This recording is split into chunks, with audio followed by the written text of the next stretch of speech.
안녕하세요. 코리안 파더 다니엘 신부입니다. 저는 엊그제 캄보디아 운전면허 시험을 봤습니다. A타입 면허라고 우리나라에서는 2종 소형 면허하고 같은 거예요. 그래서 125cc를 초과하는 배기량이 큰 오토바이를 몰 수 있는 그런 면허증입니다. 시험을 잘 봤고요. 그래서 지금 이렇게 보시다시피 A타입의 운전면허증을 발급받았습니다. 그리고 이거는 10년마다 한 번씩만 갱신하면 되는 그런 면허라서요. 익스파이어 되는 날짜가 2032년도로 되어 있습니다. 아무튼 면허 시험을 보려고 준비를 하면서 가장 어려웠던 점이 바로 정보가 거의 없다는 것이었습니다. 일반 자동차 운전면허 시험 정보는 그래도 조금 있는데요. 오토바이 면허 시험 같은 경우에는 일단은 한국어로 되어 있는 오토바이 면허 정보가 전혀 없었고요. 물론 네이버 카페에 약간의 정보가 있기는 한데요. 대행이나 학원같이 에이전시를 끼고 시험을 보는 경우에 대한 그런 내용이라서 직접 등록하고 또 시험을 보려고 하는 입장에서는 그냥 약간의 참고가 되는 정도밖에 안 된 것 같습니다. 물론 유튜브를 뒤지다 보면은 캄보디아 이 현지인이 올린 영상도 있어요. 그렇지만 현지인이 보는 시험장하고 그리고 외국인이 보는 시험장 자체가 다르고요. 특히 실기 시험에서 테스트하는 방식도 달라서 이 또한 크게 도움이 되지 않더라고요. 그래서 오늘 이렇게 영상을 만들게 됐고요. 최대한 간단하고 정확하게 정보를 전달해 드리려고 노력하겠습니다만은 준비하다 보니까 내용이 좀 길 것 같기는 합니다. 일단은 영상의 순서 정리를 간단하게 했으니까 지루하신 분들은 대충 이렇게 적당히 넘겨서 보셔도 될 것 같습니다.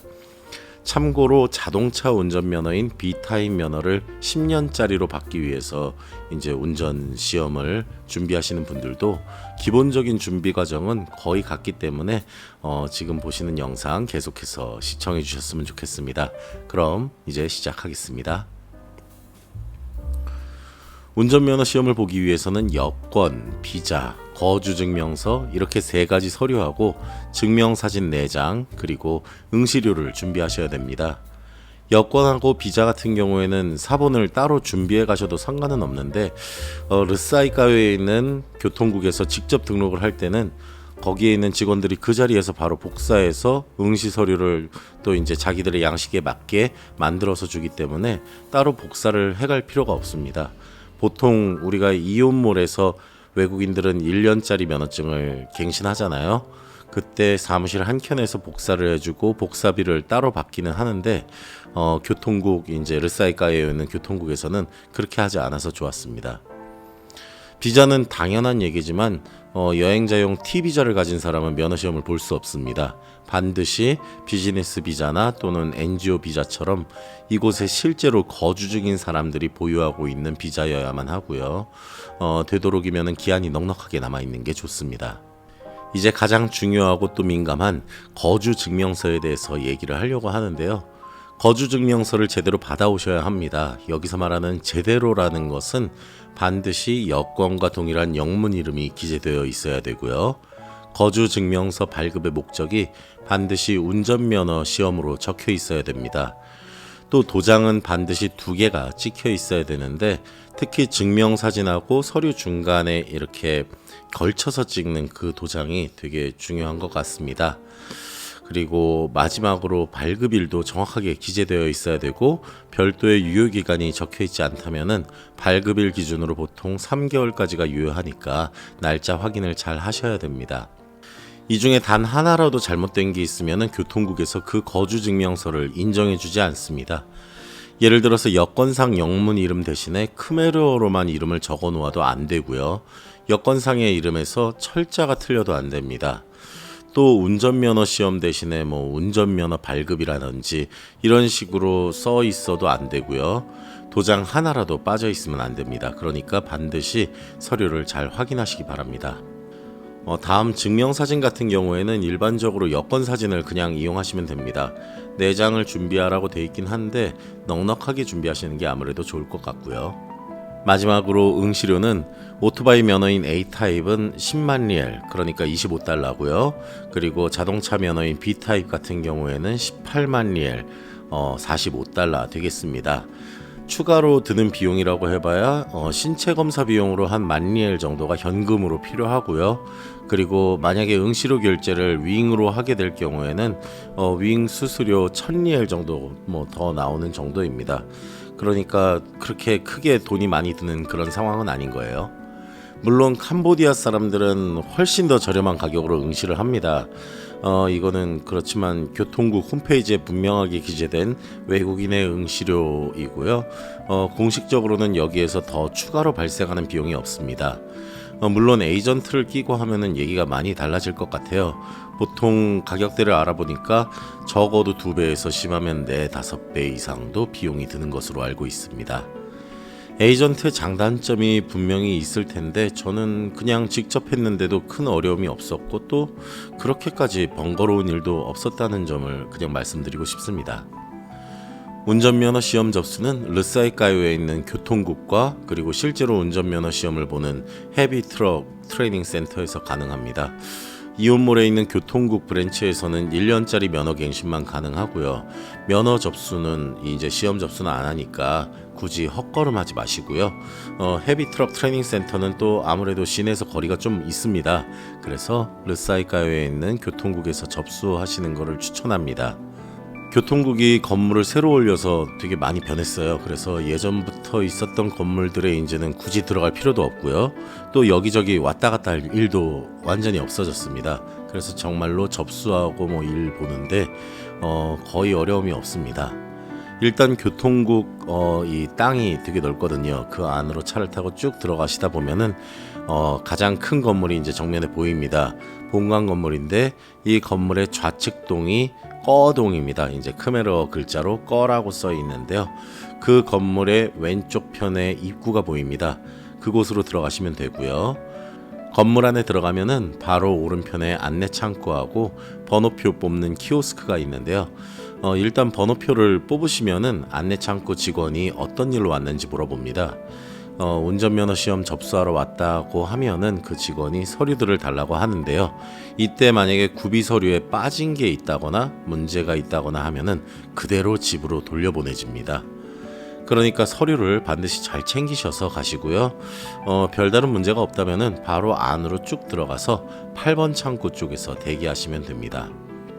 번호가 불려지면 8번 창구로 가서 직원에게 구비 서류를 전달하면서 운전면허 시험 접수를 하러 왔다라고 말씀하시고요. 이때 반드시 오토바이 면허인지 아니면 자동차 면허인지를 말씀하셔야 됩니다. 이후에 8번 창구 직원이 여권이랑 비자 같은 걸 복사도 하고 이렇게 해서 하늘색 이 좀 큰 A4 용지가 들어가는 파일철에 차곡차곡 정리를 하는 동안에 10번 창구에 있는 신체 검사 담당자가 시력 검사를 실시합니다. 비용이 이제 10,000리엘 정도 들었던 걸로 기억을 하는데 현금 결제를 해야 되고요. 별도의 다른 신체 검사는 안 합니다. 그렇게 어느 정도 대기를 하다 보면은 8번 창구에서 다시 부르는데요. 이때 접수증에 이름하고 주소 등을 자필로 한 번 더 쓰고 그 다음에 응시료 인보이스를 이제 발급해 줍니다. 그러면은 ABA 어플로 결제를 하시거나 또는 교통국 밖에 PTT 주유소가 있어요. 그 주유소에 윙 대리점이 있는데 거기에서 결제를 하시면 됩니다. 윙에서 결제를 하시게 되면은 송금 영수증을 받게 되는데 그거를 이제 8번 창구에다가 가져다 주면 됩니다. 이렇게 결제가 완료가 되면은 이제는 시험 볼 날짜를 정하시면 되는데요. 보통은 일주일 뒤의 날짜부터 신청이 가능합니다. 저는 스케줄 때문에 2주 뒤에 시험 보는 걸로 날짜를 정했고요. 이때 날짜하고 시간에 대해서 다시 한번 고지해 주는데요. 따로 영수증이나 아니면 날짜가 프린트된 그런 종이 같은 거를 나눠주지 않습니다.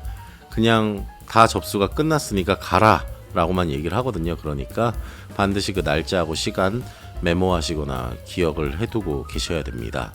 처음에는 이제 8번 창구에서 만들어주는 이 하늘색 파일철을 저한테 주는 줄 알았어요. 그런데 그런 거 주는 게 아무것도 없고요. 그 파일은 이제 나중에 시험 당일에 시험장에 가면은 받게 되고요. 접수가 끝나면 그냥 빈손으로 돌려보내지니까 너무 당황하지 마시고요. 그냥 날짜하고 시간만 잘 기억하시면 됩니다.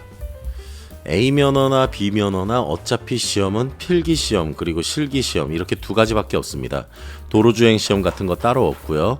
그냥 오전에 필기시험하고 실기시험을 모두 보고 합격하면은 오후에 새 면허증을 받아가게 되는 아주 깔끔한 구조입니다.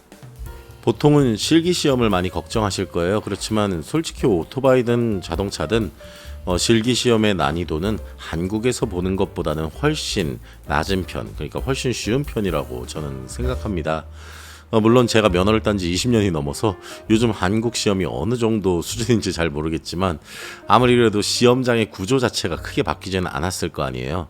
무슨 말이냐면은 기본적으로 장내 시험장에 있는 도로의 폭이 있잖아요. 이게 상당히 넓습니다.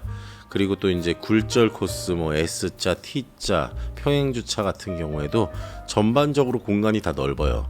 그러니까 공식만 기억을 해두신다면은 크게 어려움 없이 실기를 치르실 수 있을 것 같습니다. 이거는 뭐 자동차의 경우고요. 오토바이는 정말 대박입니다. 이게 그냥 자동차 코스대로 그냥 시험을 봅니다. 그러니까 그 넓은 그 자동차로 가도 넓은 그 도로를 오토바이로 달린다고 생각하시면 됩니다. 그리고 T코스하고 평행주차는 아예 시험을 보지 않습니다. 뭐 어차피 오토바이로 T코스를 한다는 것 자체가 좀 말이 안 되죠. 예. 대신에 슬라롬 테스트라고 아마도 여러분들 인터넷 뒤지다 보면은 보셨을 거예요. 빨간색 이제 삼각불 세워놓고서는 이렇게 꾸불꾸불 지그재그로 달리는 그거 있잖아요. 이 슬라롬 테스트를 하는 방식으로 운전면허 시험이 끝납니다. 오토바이 경우는 말이죠. 그러니까 실기시험은 크게 걱정하지 마시고요. 오히려 필기시험에 모든 에너지를 쏟으셨으면 좋겠습니다. 일단 먼저 제일 중요한 게 그 드라이빙 룰스 2라고 하는 어플리케이션이 있습니다. 보시면은 이제 저도 핸드폰에 이렇게 깔아두었는데요. 이 어플입니다. 이 어플을 여러분들 반드시 다운로드를 받으셔야 되고요. 여기에는 기본 이론을 문답 형식으로 약 한 300개 정도 정리가 되어 있고요. 그리고 모의고사도 치를 수 있습니다. 실제로 운전면허 시험을 볼 때 이 어플에 나오는 질문하고 똑같은 질문이 거의 다 나오니까요. 이 어플 보고 그냥 달달 외우시면은 웬만하면 합격하실 거라고 생각합니다. 오토바이 면허는 35문제 중에서 28문제 이상 맞아야 합격이고요. 자동차 면허는 40문제 중에서 35문제 이상 맞춰야 합격입니다. 그리고 시험 문제 중에 이제 한 두세 문제 정도만 말마디가 살짝 바뀌었다든지 해서 제출이 되고 나머지는 모두 이 어플리케이션에 있는 질문하고 똑같이 나오니까요. 꼭 어플부터 받으시기 바랍니다. 필기시험은 영어로 보게 되는데요. 예전에는 크메르어하고 영어 중에서 선택이 가능했다고 들었는데 실제로 제가 가보니까 영어로 그냥 다 세팅이 되어 있더라고요. 그리고 뭐 저의 어떤 의사를 묻거나 하는 그런 일이 아예 없었습니다. 그러니까 그냥 영어로 애시당초에 준비를 하시면 될 것 같습니다. 문제는 이 영어가 생각보다 생소한 영어입니다. 좀 문법적으로 안 맞는 거 뭐 이런 것도 있을 수 있고요. 그냥 마치도 구글 번역기 돌린 것 같은 그런 느낌이 드는데요. 또 구글 번역기에 검색을 해보면 나오지 않는 단어들도 많이 나와요. 예를 들어서 자동차의 전조등 있잖아요. 우리나라는 이제 보통 하향등, 상향등 이렇게 이야기를 하는데 캄보디아에서는 이거를 헤드라이트하고 코팅라이트로 구분을 해서 부릅니다. 여기서 헤드라이트가 상향등이고 코팅라이트가 하향등이라는 건데요. 이 코팅라이트라는 말은 사전에도 안 나오고 또 구글 번역에서도 안 나오니까 좀 맨 처음에 공부할 때 좀 헷갈렸습니다. 도대체 뭐가 맞을까? 예, 그런 거 있잖아요. 헤드라이트라는 말은 우리가 익숙한데 말이죠. 그러니까 이런 거는 그냥 외우셔야 될 것 같고요. 또 횡단보도의 경우는 이제 지브라라고 하는데요. 얼룩 말이죠. 예, 얼룩말처럼 얼룩이 져 있으니까요. 이게 뭐 사실은 영어에서 아예 없는 말은 아니에요. 그렇지만 우리가 써오던 표현은 아니니까 좀 어색하고 또 당황스럽기도 하고요. 기왕이면은 뭐 지브라 크로싱 뭐 이렇게 써주면은 좀 더 좋았을 텐데 약간 아쉬움이 있습니다. 필기시험에서 가장 헷갈리는 거는 사실은 도로에서의 우선권과 관련된 문제일 텐데요. 우리나라는 대체로 직진 우선 뭐 이런 개념이 있잖아요. 그런데 이제 캄보디아에서는 어떠한 조건에서든지 마찬가지예요. 거의 무조건 오른쪽에 가장 오른쪽에 위치한 차량 그리고 우회전을 하는 차량이 교차로에서 우선권을 갖고 있다고 기억을 해두시면 됩니다. 예를 들어서 지금 이제 그림을 하나 보여드리는데요. 교차로에 차가 4대 있습니다. 이 경우에 우회전 차가 우선권을 갖게 되는데요. 그러니까 1번 차가 먼저 지나가게 됩니다. 그러면은 파란색 2번 차의 오른편에는 이제 차가 없게 되는 거잖아요. 1번 차가 빠져나갔으니까요. 그러니까 2번 차가 가장 오른쪽에 위치한 차가 되는 거예요. 다른 차들보다 더 오른쪽에 있는 거죠. 그래서 바로 그냥 진입을 하게 됩니다. 이때 또 우리 생각에는 2번 차도 직진이니까 4번 차도 또 직진 표시가 돼 있잖아요. 그러니까 같이 진입이 가능할 것 같지만 사실 보시다시피 2번 차가 빠져나가고 나면은 3번 차의 오른편이 또 비잖아요. 그러면 또 3번 차가 가장 오른쪽 차가 돼서 우선권을 갖는 겁니다. 그래서 3번 차가 진입해서 좌회전을 한 이후에 4번 차가 직진을 하게 되는 겁니다. 뭔가 많이 복잡한 것 같은데요. 그냥 간단하게 오른쪽이 비었는지 아닌지만 기억하시면 됩니다. 오른쪽이 비어 있다면은 그 오른쪽이 비어 있는 그 차량, 이 차량이 가장 오른쪽에 있는 차라고 생각하시면 되는 거예요. 그리고 그 외에 우선권과 관련되어 있는 도로 표지판이 있을 경우에는 표지판이 가장 우선이 됩니다. 그래서 다음 그림을 보시면은 노란색 마름모 표지판이 메인 도로라는 뜻이거든요. 그리고 메인 도로의 차량들은 항상 우선권을 갖게 되어 있습니다. 특별히 또 빨간색의 일치 정지 표시가 있잖아요. 스톱이라고, 촉이라고 써 있죠. 캄보디아 말로. 이 경우에는 확실히 우선권이 없는 거겠죠. 그래서 이런 경우에 메인 도로에 2번과 4번에게 우선권이 있는데요. 그 중에서도 또 우선권을 따지면 우회전을 하는 차량이 우선이죠. 그래서 우회전을 하는 2번이 먼저 돌아야 되고요. 그 다음에 4번이 좌회전을 하게 됩니다. 이후에 1번과 3번의 경우에는 또 이런 경우에는 직진이 좌회전에 우선합니다. 그러니까 우회전 먼저, 그 다음에 직진, 그 다음이 좌회전입니다. 그래서 가장 우선이 되는 직진 3번 차량이 먼저 직진을 하고 그 다음에 1번이 좌회전을 하게 되는 겁니다. 이런 류의 질문과 답변들, 그리고 그 외에 다양한 질문들이 약 한 300문제 이상의 이제 어플리케이션에 있으니까요. 열심히 그냥 외우시면 됩니다. 이게 이해하고 풀면 좋겠지만 이해가 안 되는 게 생각보다 많고 번역이 좀 이상한 것들도 많아 갖고요. 그냥 제가 보니까 한 하루 이틀 정도면은 상당히 많이 외울 수 있는 그런 분량이니까요. 열심히 외우시고 어플에 있는 모의고사도 열심히 풀으셔서 준비 잘 하시기 바랍니다. 실기는 어차피 학원 교습 같은 걸 하지 않는 이상에는 연습할 방법이 없는데요. 자동차는 솔직히 잘 모르겠고요.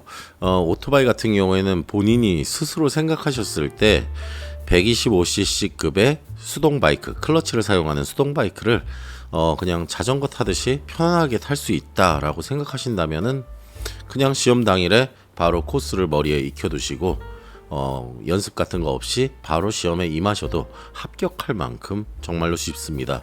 사실 코스 자체가 정말로 쉽고요. 마지막에 있는 슬라롬은 안 해보신 분들은 조금 어려울 수도 있어요. 아무래도 좀 겁이 날 수도 있죠. 실수할까봐 말이죠. 그렇지만 신중하게 조작하시고 너무 빠르지 않게, 그렇다고 너무 느려도 안 되고요. 진입각도 계산 잘 하시고 방향만 잘 보시면은 그렇게 어렵지 않습니다. 그리고 이 삼각뿔이 생각보다 넓게 배치되어 있는 편이에요. 그래서 그거 코스가 그렇게 어렵지 않으니까 당황만 안 하시면 될 것 같습니다. 네, 저는 엊그제 2022년 10월 24일이죠. 시험을 보러 갔고요. 시험 장소는 헤비트럭 트레이닝 센터입니다. 5번 국도를 따라서 우동 방향으로 쭉 올라가다 보면은 리옹팟 도로로 가는 이 다리를 이제 건너는 게 아니라 다리 밑으로 지나가게 되는데요. 거기에서부터 7km 지점에 시험장이 있습니다. 구글맵에 아주 잘 나와 있으니까 참고하시고요. 시험장에 갈 때는 여권만 챙겨 가시면 됩니다. 바이크 시험을 보시는 분들은 헬멧을 챙겨 가시고요. 어차피 시험은 시험장에 있는 바이크로 치르게 되니까 굳이 자기 바이크를 가져갈 필요는 없습니다. 특히 운전면허 시험장 나오면은 그 맞은편에 경찰들이 뭐 서 있는 경우가 거의 대부분인 것 같아요. 많이 봤어요. 그래서 그쪽에 경찰 단속이 있는 지역이니까 괜히 큰 오토바이 시험을 보러 가서 큰 오토바이 시험을 보고 합격을 하든 안 하든 오후에 운전면허증을 받을 때까지 어디 밖에 가서 밥이라도 먹어야 되는데 그냥 단속에 걸려갖고 바로 벌금 물고 이런 상황이 벌어질 수도 있어요. 그러니까요, 굳이 자기 바이크 가져가지 마시고요. 유튜브로 검색을 해보니까 캄보디아 사람들은 자기 바이크로 시험을 보는 것 같고 뭐 배기량 같은 것도 별로 따지지 않고 그냥 막 보는 것 같더라고요. 그렇지만 외국인들은 시험장에 비치되어 있는 바이크 외에는 이용할 수가 없습니다. 그러니까 이 부분 조금 어렵게 느껴지시는 분들도 있을 거예요. 왜냐면은 뭐 바이크마다 클러치나 이 스로틀이 조금씩 이제 세팅이 다르니까요. 뭐 그래도 상식선 안에서 정비가 잘 되어 있는 오토바이니까 너무 걱정하지 않으셔도 되고요. 아무튼 필기시험은 9시부터고 8시 반까지 출석하라고 해서 저는 성격상 좀 빨리 가는 편이거든요. 그래서 7시 50분에 시험장에 도착을 했습니다. 문제는 9시가 넘어서도 뭐 어떠한 안내도 없이 그냥 기다리라고만 한다는 거죠.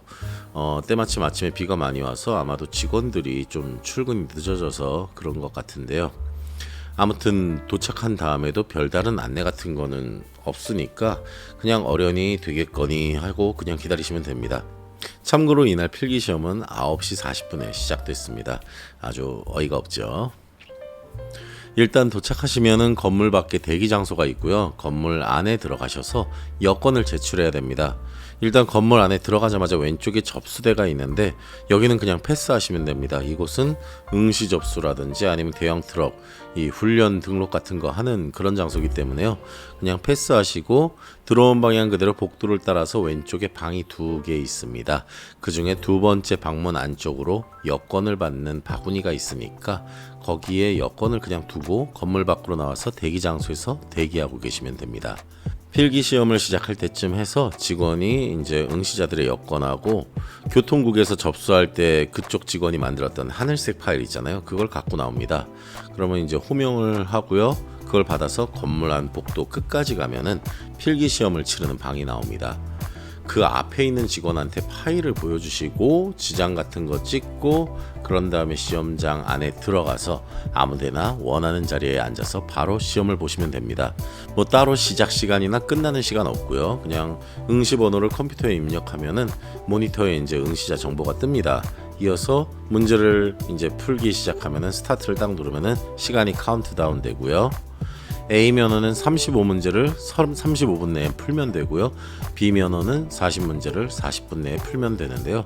솔직히 아무리 늦어도 15분이나 20분 안에 다 푸는 것 같습니다.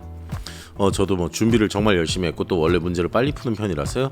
저는 시작하고 10분 조금 넘어서 다 끝내고 35점 만점에 34점을 맞고 합격했습니다.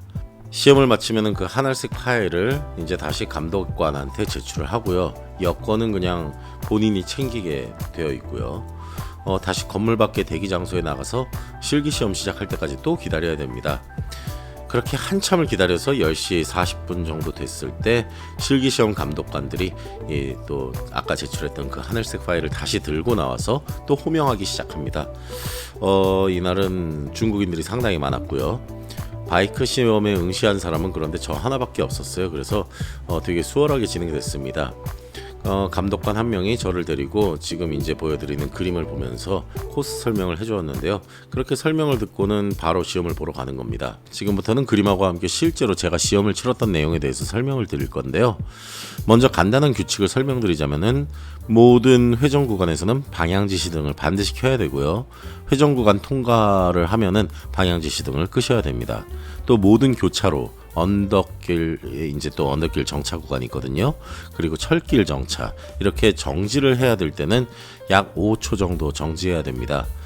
따로 뭐 시간을 잰다거나 아니면 표시등이 뭐 들어와서 가라 말라 이런 사인이 있는 게 아니니까요. 그냥 마음속으로 여유있게 5가지 세시고 출발하시면 됩니다. 다만 감독관이 통과하라는 사인을 보내오면은 그때는 그냥 5초가 안 되었어도 출발하셔도 됩니다. 이렇게 정지를 할 때 외에는 땅에 다리가 닿아서는 안 됩니다. 또 시동을 꺼트려서도 안 되고요. 의미 없는 정지를 하셔도 안 됩니다. 뭐 그런 것들을 하면은 그냥 바로 실격입니다. 그리고 변속은 해도 되고 안 해도 됩니다. 그렇지만 속도가 너무 느리면 좀 곤란하죠. 그러니까 적당히 한 20km 정도의 속도로 주행을 하시면 됩니다. 코스는 굴절하고 S코스만 하게 되고요. T코스하고 평행주차는 그냥 건너뜁니다. 평행주차 코스가 지난 지점에서 오토바이를 정차하면은 감독관이 시동을 끄고 바이크에서 내리라고 합니다. 그러면은 시동 끄고 내린 다음에 감독관이 슬라롬 테스트에 대해서 설명을 해주는데요. 이때 중요한 거는 딱 한 번에 연습할 기회를 준다는 것입니다. 그러니까 정말로 다행인 거죠. 슬라롬을 한 번도 안 해본 사람이라 하더라도 연습할 시간은 한 번이라도 있고 그리고 그 한 번의 연습만으로 충분히 본인이 부족한 부분을 파악해갖고 수정 보완할 수 있을 만큼 슬라럼 간격이 그 코스의 이 삼각불 간격도 넉넉하고요. 어찌됐든 간에 이 규정 중에서 또 재미있는 게 슬라럼을 테스트를 하는 동안에는 총 2회까지 땅이 발에 닿아도 됩니다. 그렇지만 땅이 발에 닿았을 때 그 순간에 바이크는 절대로 멈춰 있어서는 안 된다는 겁니다. 그러니까 딱 멈추면서 발을 내리면은 실격입니다. 그렇지만 이제 돌면서 균형이 애매해서 발로 탁 치고선 그리고선 쭉 간다. 이건 상관없는 거예요. 2번까지는요. 그리고 어쨌거나 바이크가 멈춰지면 실격, 그리고 삼각불을 건드려도 실격. 마지막으로 이제 슬라럼 끝에 유턴 구간에는 네 방향으로 이제 또 삼각불이 또 세워져 있어요. 그래서 이 유턴하는 회전 반경을 제한해 두었는데요. 이 제한 범위를 벗어나도 실격입니다. 시험에서 배정받은 바이크는 야마하의 MT15라고 하는 150cc짜리 아주 아담한 사이즈의 네이키드형 바이크입니다. 미니 바이크 같은 그런 느낌이 들긴 하는데요. 아무튼지간에 킬로수가 1000킬로도 안 되는 아주 깔끔한 새 차였고요. 딱 봤을 때 시트 포지션하고 스텝 포지션이 정말로 세밀한 조작하기에 매우 적당한 그런 느낌의 스트리트 바이크 같은 그런 느낌이긴 했는데 제 몸집이 워낙에 크다 보니까 저한테는 정말로 불편했습니다. 지금부터 좀 더 디테일한 설명을 드리자면은 일단 지금 표시한 위치에 감독관이 바이크를 세워두는데요. 시험은 시동을 건 순간부터 시작이 됩니다. 별도의 표시 없이 감독관이 가세요 하면 가면 됩니다. 제일 먼저 코스상에는 횡단보도 정차가 있는데요. 저는 시험 감독관이 횡단보도 뒤쪽에다가 오토바이를 주차를 한 거예요. 그리고서 그쪽에서 출발을 하라고 한 덕분에 횡단보도 코스는 그냥 건너뛰었고요. 그냥 가장 먼저 언덕부터 올라가서 언덕에서 정차하는 코스를 진행을 했습니다. 언덕에 올라가면 정지선이 있고요. 그 앞에 1m 지점에 경계선이 표시가 되어 있습니다. 이 경계선 너머로 앞바퀴가 넘어가 있어야 되지만 정지선까지 닿아서는 안 됩니다. 그렇게 앞바퀴가 살짝 넘어간 상태에서 5초간 대기를 한 다음에 다시 출발을 하시면 됩니다. 언덕이 생각보다 가파른 편이라서요. 클러치 조작이 미숙하신 분들은 좀 유의하셔야 되고요. 내리막을 내려온 다음에는 좌측 방향지 시동을 넣고 굴절 코스에 들어가면 됩니다. 한국에서 이종소형 굴절은 이제 극악의 난이도로 유명하죠. 대부분의 이종소형 보는 사람들 거기에서 다 떨어지거든요. 그렇지만 이곳의 굴절은 그냥 자동차 면허시험 굴절 코스라서요. 맘 놓고 그냥 크게 돌아도 됩니다. 마지막 굴절 통과하기 전에 우측 방향지 시동 넣고 우회전, 그리고 교차로 앞 정지선에서 5초간 대기합니다. 다시 출발하고 우측 방향지 시등을 넣고 S자 코스에 또 진입합니다. 마찬가지로 대서양처럼 넓으니까 그냥 맘 편히 크게 돌아도 됩니다.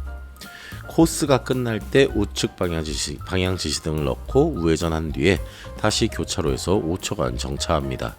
다음에는 계속 직진을 하면서 T코스 구간을 그냥 가볍게 패스해 주시면 되고요. 시험 안 보는 거니까요. 그 다음에 2번 우회전 한 뒤에 철길 건너머 앞에서 다시 5초간 정차합니다. 그 다음에 우회전 표시가 있는 곳에서 우회전을 해야 되는데 여기서 헷갈리시면 안 돼요. 헷갈려서 T코스 있는 데로 들어가시면 또 실격입니다. 그러니까 그 우회전 하는 데로 가서 거기에서 우회전 하시고 쭉 내려와서 교차로로 가서 또 5초간 정차하시고, 그 다음에 평행주차한 구간이 있는 곳으로 우회전을 하긴 하지만 역시나 평행주차도 안 하니까 패스하고요. 평행주차 코스가 끝난 다음에 그 지점에 정차를 한 다음에 사이드 스텝을 내리고 완전히 시동을 끕니다. 그러면은 이제 감독관이 슬라럼에 대해서 설명을 해준 다음에 한 번 연습을 하고 바로 시험을 보게 됩니다. 팁을 드리자면은 처음 진입할 때 첫 번째와 두 번째 삼각불 사이를 오른쪽에서부터 진입을 하시면은 마지막 유턴하는 곳에서 왼쪽 방향으로 유턴을 할 수 있게 됩니다. 저는 왼쪽 턴이 오른쪽보다 더 편한데요. 사실 저만 그런 게 아니라 대부분 동호회 예전에 할 때 알던 분들도 그렇고 오른쪽 턴보다 왼쪽 턴이 훨씬 더 쉽다고 느끼시는 분들이 상대적으로 더 많다고 알고 있습니다. 그래서 저 같은 경우에도 코너링을 만약에 탄다 치면은 이제 왼쪽이 오른쪽보다 더 각이 더 예리하게 들어갈 수 있고요.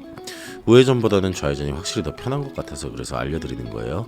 시험 준비하시는 분들께서 먼저 어느 쪽이 더 편한지 한번 체크해 보시고요. 오른쪽이 편하다 하시는 분들은 제가 말씀드린 반대로 진입하시면 될 것 같은데 아마도 왼쪽이 편하실 거예요. 대부분 그렇다고 하니까요. 그리고 마지막 유턴 직전에 삼각부를 빠져나올 때 최대한 큰 각도로 일단 진입을 하셔갖고 크게 돌면서 마치도 이제 안쪽에 있는 중앙에 있는 이 삼각부를 향해서 점점 가까워지게 이렇게 도는 느낌으로 돌아 나오시면은 그 다음에 빠져나와서 다시 돌아오는 슬랄롬 타기가 편할 겁니다. 이 슬랄롬 테스트를 처음 해보시는 분들한테는 어려울 수 있어요. 충분히. 그러니까 동네에서 사람들 없을 때 지그재그로 움직이는 연습도 좀 하시고 좁은 공간에서 발 안 대고 유턴하는 그런 연습도 좀 미리 하고 가시면 될 것 같습니다. 이런 과정을 거쳐서 운전면허 시험에 합격했고요. 이날 오후 3시에 새 면허증을 교부받았습니다.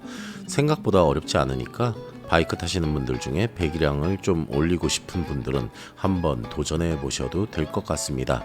마지막으로 많은 분들이 잘못 알고 있거나 잘 모르시는 경우가 있어서 드리는 말씀인데요. 일단 외국인들은 A 면허, B 면허 이 두 가지밖에 딸 수 없습니다. C, D, E 이런 거 아무것도 못 땁니다. 그러니까 뭐 11인승 이상 뭐 이런 것들 자동차들 있잖아요. 좀 큰 거 이런 것들은 뭘 몰고요. 대신에 B 면허가 3.5톤까지는 운전을 할 수가 있어요. 트럭을. 그러니까 그 점은 좀 어떻게 보면 우리나라보다 좀 더 융통성이 있는 것 같다라고 느껴지기도 하고요. 아닌가요? 아무튼지 간에 그래서 우리나라 면허 체계하고 거의 비슷한 부분들이 있는데 다만 이제 외국인들은 이제 제한이 조금 있다라는 것. 그리고 이종 소형 면허를 갖고 있는 사람들은 공증을 받아도 A 면허를 주지 않습니다. 이 부분에 대해서 있으면 되는 줄 아시는 분들이 좀 계신데 아닙니다. 안 해줍니다. 그래서요 그냥 이종 소형을 한국에서 갖고 계신 분들도 큰 오토바이를 캄보디아에서 탈 거면은 A형 A 면허증을 반드시 시험을 통해서 획득하셔야 됩니다. 그리고 이제 125cc와 관련해 갖고요. 이제 면허가 있어야 되냐 말아야 되느냐 이런 말들이 있죠. 일단 우리가 흔히 125cc라고 하는 바이크들은 사실은 정확히 124cc 이하의 바이크들입니다. 그리고 캄보디아에서는 만 15세 이상이라면 누구나 면허증 없이 125cc 미만의 바이크를 운전할 수 있습니다. 50cc짜리 스쿠터든 뭐든 다 상관없습니다. 면허 필요 없습니다. 125cc 미만이라면 말이죠. 그리고 그거는 외국인도 마찬가지입니다. 외국인들도 면허증 요구 법적으로 못하게 돼 있습니다. 그렇기 때문에 예전에는 경찰들이 간혹 외국인이라는 이유로 무면허다라는 식으로 해서 불법으로 돈을 뜯어가는 그런 경우들이 있었는데요. 요즘은 실제로 그런 경우도 별로 없고요. 행여 그런 사람들을 만나게 된다면은 그냥 여러분들이 캄보디아의 교통법을 난 잘 알고 있다. 그리고 외국인이 이제 125cc를 탈 때 반드시 바이크 면허가 있어야 된다라는 그런 법조항은 없다라고 강력하게 얘기를 하시면은 그냥 가라고 할 겁니다. 다만 여러분들이 다른 법규를 어긴 상황이라면은 그에 해당하는 벌금은 내셔야겠죠. 그리고 125cc 이상의 바이크들은 무조건 A 면허증이 있어야 됩니다.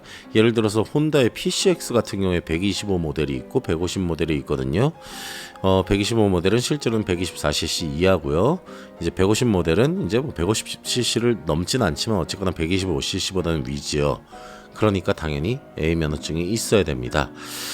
그런데 이제 외관상 차이가 없어서 모를 것 같다, 큰 문제가 없었다 그동안 살면서 이렇게 말씀하시는 분들도 많아요. 그런데 일단 법적으로 잡으려면 잡습니다. 그리고 사실은 모양이 비슷하다고 해서 모르는 거 아닙니다. 사실 라벨 디테일 차이가 나고요. 딱 보면은 벌써 라벨 색깔이 다르잖아요. 파란색하고 빨간색이요. 사실 캄보디아 사람들 경찰도 아니고 그냥 일반적인 사람들도 예를 들면 아성 있잖아요. 혼다 드림 125cc 이거에 붙어있는 라벨 색깔이나 아니면 거기에 있는 그라데이션 패턴이나 아니면 대깔의 그런 그 패턴이 있잖아요. 이것만 보고선 몇 년식인지 다 맞춰요. 사실은 그 정도로 사람들 눈썰미가 꽤 좋습니다. 그런데 하물며 경찰이 그걸 모르겠습니까? 150cc를 타시는 분들 면허 없이 타시는 분들은 잡히지 않도록 주의하시고요. 웬만하면 운전면허 따셔서 몰고 다니셨으면 좋겠습니다. 사실 몇 년 전까지만 해도 아마 저 같은 분들 많을 거예요. 그냥 비면허를 가지고 있으면은 사실 경찰이 어떤 오토바이를 몰아도 잡지 않았어요. 저도 이제 미들급 타고 있었었는데 그때도 경찰한테 잡혔을 때 비면허증을 보여줬지만 경찰은 면허에 대해서는 어떠한 말도 하지 않았고 제가 위반한 사항에 대해서만 단속을 했거든요. 그런데 이제 2년 전부터인가 법이 강화가 되면서 이제는 A면허를 반드시 가져야만 하는 상황이 되었습니다. A면허가 없으면 바로 단속이 되고요. 그래서 저도 생각해보면 법적으로 보면 오랜 기간 무면허 상태에서 미들급하고 쿼터급 바이크를 몰고 있었던 거죠. 근데 이제 최근 2년간은 이러한 법적인 조치들 때문에 사실 저희 동네에서 그냥 마실용 정도로만 그동안 바이크를 이용했지 잘 타지고 다니지를 않았습니다. 그렇지만 이제 면허가 생겼으니까 당당하게 라이딩을 다닐 수 있을 것 같습니다. 그래서 아주 기쁘고요. 아직 A면허가 없는 상태에서 큰 바이크를 타고 계신 분들, 그리고 앞으로 큰 바이크를 타고 싶으신 분들은 면허 시험이 절대로 어렵지 않습니다. 그리고 또 실제로 접수부터 시험까지의 모든 과정들이 생각보다 복잡하지 않고 깔끔하게 진행이 됩니다. 그러니까 한번 도전해 보시기 바랍니다.